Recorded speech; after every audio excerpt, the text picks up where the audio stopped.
আমাদের শিক্ষা প্রতিষ্ঠানের যে দর্শন আইআইএম জোকায় হোস্টেলের মধ্যে তরুণীকে আচ্ছন্ন করে ধর্ষণ করা হলো কোনো রায়।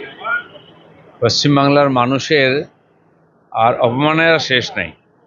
সবচেয়ে প্রিমিয়ার যেগুলো institute, medical college, law college আর ম্যানেজমেন্ট কলেজ, সেখানে যদি এই ধরনের দুর্ভাগ্যজনক আর নক্কারজনক ঘটনা হয়, বাঙালি হিসাবে আর কি মাথা উঁচু করে আমরা বাংলার বাইরে পরিচয় দিতে পারবো? আজকে সেই সংকটের সময় এসে গেছে। সারা পশ্চিমবাংলার লোককে এটা ভাবতে হবে যে কারা সরকার চালাচ্ছে। মমতা ব্যানার্জির কোনো স্টেটমেন্ট আমরা দেখি না। তার মানে কি উনি এগুলো সমর্থন করছেন? তার অনুপ্রেরণায় এই সমস্ত ধর্ষণের ঘটনা হচ্ছে? এটা আমাদেরকে ভেবে নিতে হবে তাহলে এরপরে। সিদ্দিকী বলছে সংখ্যালঘুদের ব্যবহার করা হচ্ছে তেজপাতা, খাওয়ার মতো তেজপাতা স্বাদ বাড়ানোর জন্য।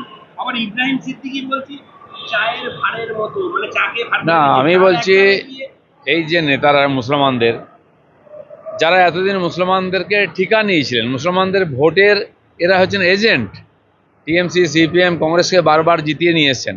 আজ যদি ব্যবহার করা হয় মুসলমানদেরকে তেজপাতা হোক বা এঁঠো ভাঁড়, তার জন্য তহা সিদ্দিকীও দায়ী আর বাকি নেতাও দায়ী।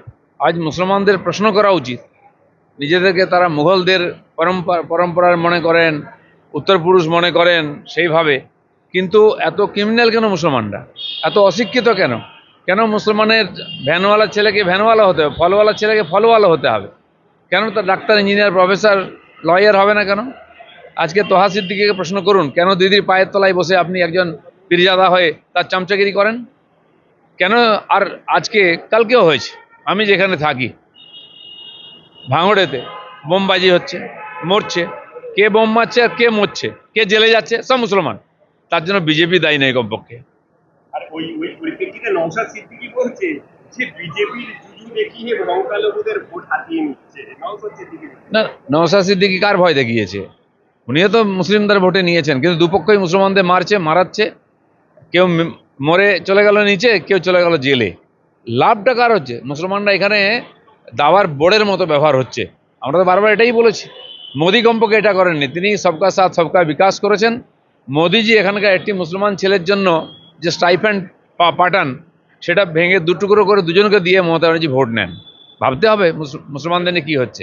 দিল্লিতে কেন্দ্রীয় নেতৃত্বের সঙ্গে রাজ্যের বর্তমান পরিস্থিতি নিয়ে কোনো রকম কোনো আলোচনা হলো? হয়েছে, অনেকের সঙ্গে আলোচনা হয়েছে। সাংগঠনিক বিষয়ে কোনো আলোচনা? না, সংগঠন আমি দেখি না। সংগঠনের ব্যাপারে আমরা জিজ্ঞেস করেছেন, আমি জানিয়েছি। 2019 সালে 8ই জুন যে ভাঙ্গিপাড়ায় যে 3 জন বিজেপি কর্মী খুন হয়েছিল, পাশাপাশি একজন তৃণমূল কর্মীও খুন হয়েছিল। তৃণমূল কর্মী এবার বলছে যে পুলিশের ওপর আর বিশ্বাস নেই, সিবিআই দ্বারস্থ হচ্ছে। তাই এতদিন যখন আমরা সিবিআই চাইতাম, তখন টিএমসি বলছে আমাদেরকে বদনাম করা হচ্ছে বাংলার লোক। বাংলার পুলিশের উপর যদি লোকের বিশ্বাস থাকতো, তাহলে আরজি কর আন্দোলন আবার শুরু হতো না। বা টিএমসির নেতারা যখন আক্রান্ত হচ্ছেন, গুন্ডাদের দ্বারা মারা যাচ্ছেন, তার পরিবারও সিবিআই চাইতো না। তো সিবিআই যে ঠিক ছিল, কারণ এখানকার পুলিশকে নিকম্মা করে রাখা হয়েছে।